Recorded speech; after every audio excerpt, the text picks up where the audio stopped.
Nobody has ever achieved anything big in business or in any walk of life without courage.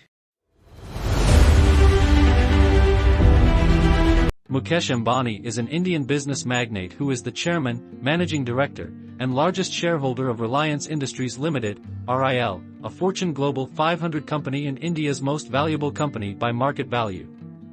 According to Forbes magazine, Ambani is the 10th richest person in the world with a personal wealth of $90 billion as of March-June 2022. He could become the world's first trillionaire in 2033 if his wealth grows at a compound annual growth rate of 10%. Mukesh Ambani was born on April 19, 1957 in Aden, Yemen to Dhirubhai Ambani and Kokilaben Ambani. He has two sisters, Dipti Salgaoncar and Nina Kothari, and a younger brother, Anil Ambani. Dhirubhai Ambani used to work in a firm in Yemen before moving to Mumbai in 1958 where he started his own business of spices. Later, he started focusing on the textile business and gradually became one of India's most celebrated business magnates. Mukesh got his education from Hillgrange High School in Mumbai, India. He and his brother both went to that school. Mukesh then studied chemical engineering at the Institute of Chemical Technology in Matunga, India. After that, he studied business administration at Stanford University in the United States. However, he left Stanford to assist his father in establishing. When he came back to India, Mukesh helped set up a plant to make polyester filament yarn. In 1981, he officially started working for Reliance Industries. Mukesh Ambani married Nita Ambani in 1985. They have 3 children, Anant Ambani, Akash Ambani, and Isha Ambani. The next year, Mukesh Ambani's father had a stroke. At this time, all the responsibility was shifted to Mukesh Ambani, who was the eldest son of the family. When he was only 24 years old, Ambani was given charge of building the Padalganga petrochemical plant. He was the one who started Reliance's backwards integration from textiles to polyester fiber and then into petrochemicals. He did this by creating new manufacturing facilities that were world-class and used different technologies. This increased Reliance's manufacturing capacity. Dhirubhai Ambani died in 2002. After that, his brother, Anil, and Mukesh assumed joint leadership of the Reliance companies. But the brothers fought over control of the companies, so their mother, Kokilaben Ambani, made them split up the companies. Mukesh got control of the gas, oil, and petrochemicals units under the Reliance Group umbrella. Mukesh is credited with starting a new refinery and creating new manufacturing facilities that increased production for RL. Ambani was chosen to co-chair the India Economic Summit of the World Economic Forum in 2006.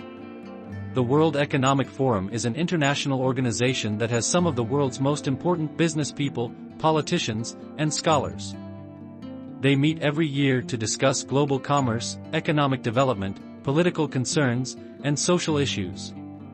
In the 2010s, Ambani started a telecommunications and e-commerce company, called Jio Platforms. It is a subsidiary of RL. Ambani also prefers to live a personal life and avoid unnecessary media attention. He is the owner of one of the most expensive residential properties, Antilia. The residence of the Mukesh Ambani family is valued at around $2 billion. Recently, during the marriage of his daughter, Isha Ambani, he made headlines because of the reported cost of $100 million.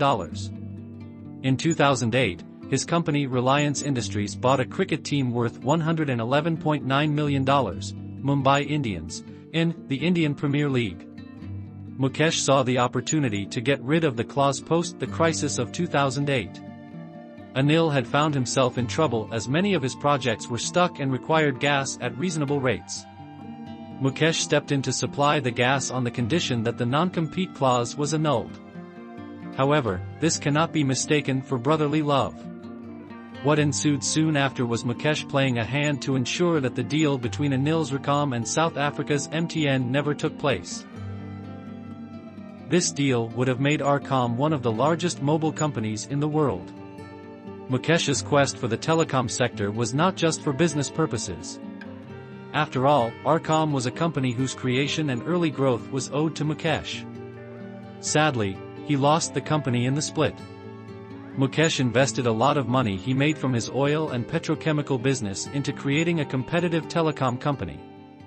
This seemed like a crazy decision at the time, because the telecom industry was already dominated by a few big companies.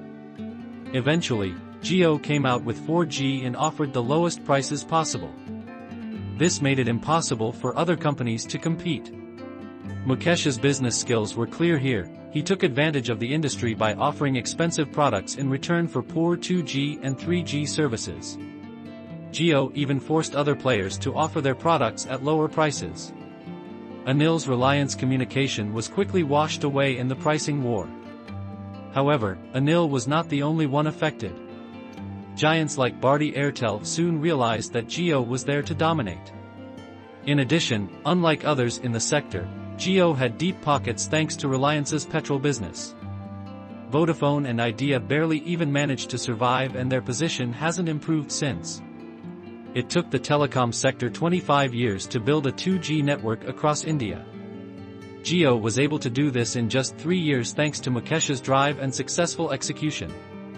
Mukesh Ambani successfully diversified Reliance into a conglomerate that owns businesses across India engaged in energy, petrochemicals, textiles, natural resources, retail, and telecommunications. Mukesh Ambani, who is also the owner of telecom giant Jio, is slowly venturing into the retail and e-commerce industry by partnering with Mark Zuckerberg's WhatsApp. In April 2020, Facebook had invested $5.7 billion in Reliance Jio by acquiring a 9.99% stake at a pre-money valuation of $65.95 billion. Further to deepen its roots in the retail segment, Reliance Retail Ventures Ltd, RRVL, a subsidiary of Reliance Industries, also acquired Kishore Biyani's Future Group in a 24,713 Indian rupees crore deal, which is currently engaged in a legal battle with Amazon.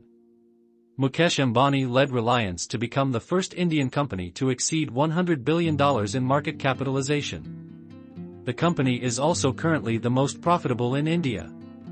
It has been responsible for almost 5% of the revenue the government of India earns from customs and excise duty. What can we learn from Mukesh Ambani's story? First, Ambani learned the importance of hard work and perseverance. When he first started out at Reliance, Ambani was often asked to do menial tasks that no one else wanted to do. But he didn't complain. Instead, he put his head down and worked hard.